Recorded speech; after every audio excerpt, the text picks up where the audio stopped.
another video.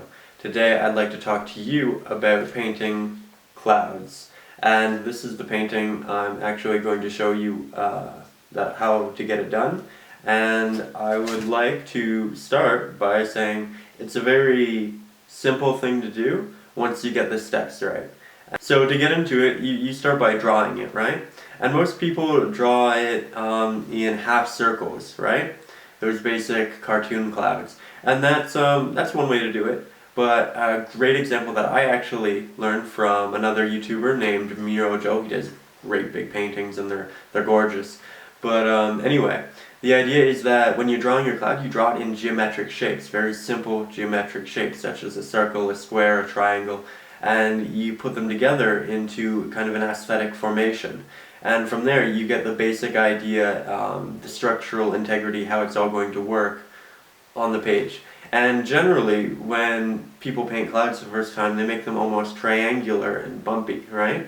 And this kind of ensures that you don't accidentally do that and you can move away from that. So I fully recommend you start by drawing simple shapes. Circles, squares, triangles, put them together in an interesting formation, and then you have your drawing for your cloud. So, as for brushes, I use two circular brushes.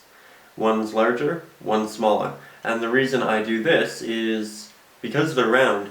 When you make the movement, and the movement in painting a cloud is generally a rounded movement, it doesn't make really hard lines. You don't want that. You want really soft, and you want a soft movement, and you want a circular motion for the majority of it. And that's why we are primarily sticking to round brushes. For step 4, we are actually going to start in on the canvas with the paint. We are going to use our brush, we're going to have the white paint on it, and we're going to put it in the middle of one of our geometric shapes. And we're going to start rubbing it out like that. So the middle, we're going to try to keep that very dense. We're going to have that not see-through, it's very opaque. But as the gradient moves outwards, as you spread the paint outwards, we want it to become so much more see-through. So you have can't see, can kind of see through it, can kind of see through it, can see through it, okay? And you want to do that on all sides of the geometric shape. So this is going to take time. You're going to have to do more than one layer. So you'll do that, you'll let it dry, you'll add some more. And you don't want to add too much at the start because you can't take away the paint, but you can always add more. So for step 5, once we've filled in all of our geometric shapes with this motion moving outwards, I would highly advise you to erase the pencil marks you made. Because part of the clouds are going to be clear, we're going to see through them, and that means we're going to see some of the pencil marks. So now that you have the basic shapes painted in, go back and try to erase all of the pencil marks. Now if there are a little bit left, that's fine, we can cover them with more cloud later, but it's just generally a good idea to clean it up now and get it ready to move forward. For step 6, I'd highly advise moving to a smaller brush. Now again, it is round, so that we can continue in the same circular motion that we've been working in before. And here what we're trying to do, we're trying to condense and collect the shapes that we've made, the triangles, the circles, the squares, and make them into one big shape. So we're trying to make bridges from one shape to another by painting smaller clouds in with this. Now you've done the big cloud, so you get the big idea. So you want to do that in small parts, connecting the new shapes together to equal one big cloud. And what this is going to do, it's going to create a very detailed, large cloud for you.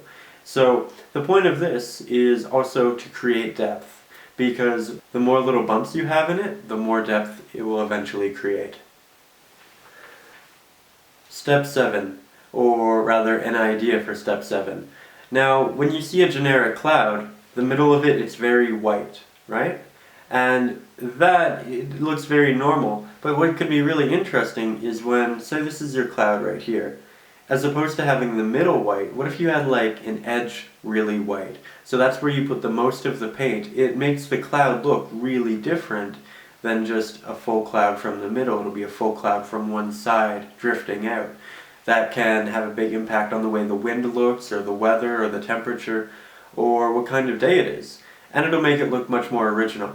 So when you're adding these layers and these small new clusters of clouds, I highly advise you to remember that the middle of the cloud doesn't have to be the most white.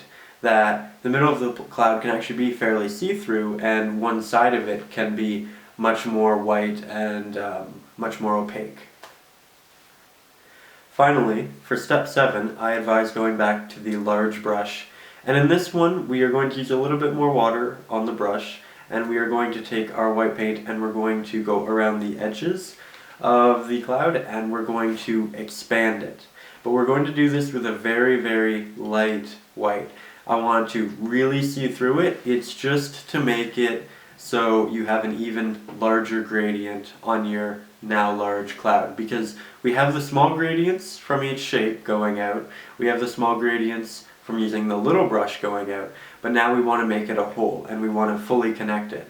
And the best way to do that is to go in with your large brush and then add the white paint to just expand all of it, going out in a gradient. And in this, I definitely say less is more. If you just imply it, I'd say it's good enough.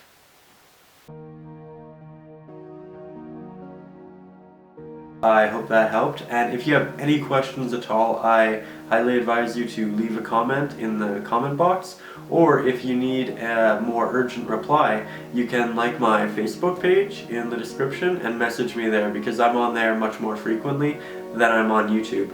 So if you would like immediate attention or a critique of what you're doing, please feel free to send me a message. I'd be more than happy to help.